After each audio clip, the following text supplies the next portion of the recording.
we have Thursday for how we're growing, and it is the 7 of Pentacles, which literally is patience and planning. This card came up before the patience card.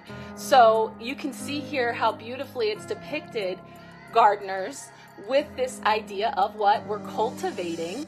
We're harvesting, well, we're not harvesting, we're fostering those little seeds, right? So I like how it's being held in the hand, because it's giving me this beautiful image of, and I think in tarot cards, and I hear music in tarot cards, so there's another deck, and I picture that card, and it says patience. It's the temperance card for other tarot nerds, but it's the temperance card. I've talked about it before. I showed it a couple weeks ago, where she's holding in her hand a seed, but she's envisioning it, and you can see growing from it a big, beautiful lily. And so again, talking about being future focused, but yet being present, she's looking at that seed, but she's already bringing in her awareness. So she's spending time in that elevated place of envisioning what this seedling will be when it comes into fruition, and being in that energy. Not about how long she has to wait, or what if this or what if that doesn't work out, or any of those types of things that take us off course and lowers our energy. This is a way of us really being thoughtful and present with. So the 7 of Pentacles, how are we growing, is maybe we're being a little bit more mindful. We're being a little bit more in the moment. And also acknowledging all of the work that it took to get us to this moment, right? To look at seeing that shovel, thinking about all of the work that it took to yield this crop, right? And all of the steps to go from here to here, and to be able to see that realized. So how are we growing? Perhaps being more patient and present with the process, right? So was feeling that, and kind of got a chuckle then when the patience card came up, because that's literally the energy of the 7 of Pentacles. Are we being more patient? Some other things that the book talked about here with this card was just some everyday examples, traffic jams, things being rerouted, and getting really frustrated about that.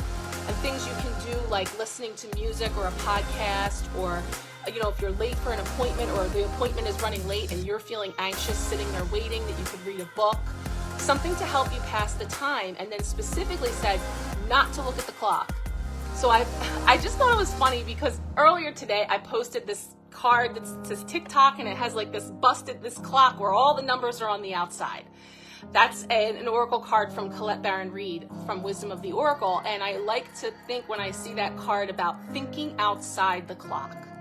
So in what ways are we finding ourselves beholden to these very rigid, very tight schedules, or feeling like, so my daughter, she's 17, she's a Scorpio, and I love her.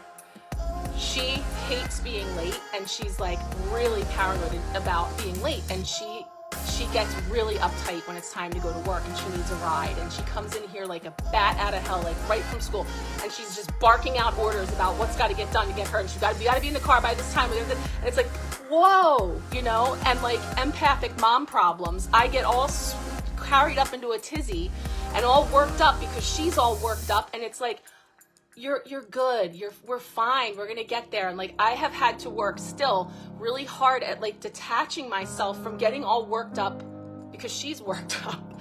And so when you even are around other people who are really rigid about schedules, or really anxious about being late or getting places early, or whatever it may be,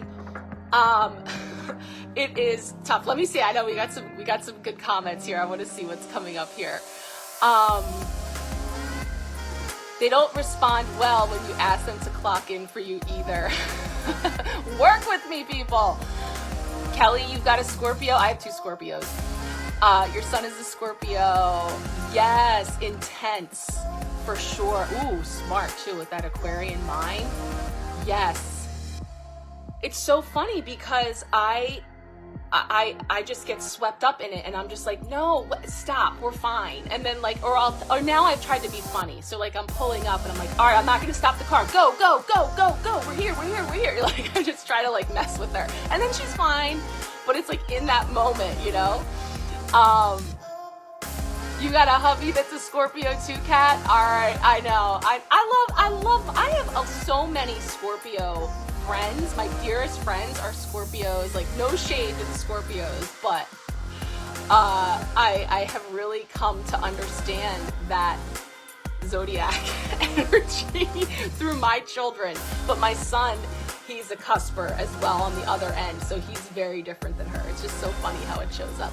Deidre, see, I love you. That's why I love it. It's no shade at all. Are you a stickler about time or not? And I don't know that's necessarily a Scorpio thing, but it's just an aspect of her personality. I think it's also a firstborn child thing with my daughter too, and all the things. You're a stickler about time.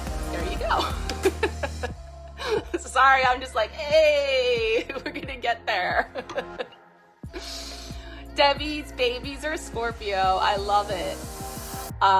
You have to be earlier, you're not coming. I know, and it makes me anxious when people, but like, so how can I, reining it in, right, bringing it back in here, like, how can I coexist in those environments and be able to keep that even-keeled energy? Or in what ways is that showing up to reflect back to me an opportunity to sort of come into balance, justice style? That's another, and Friday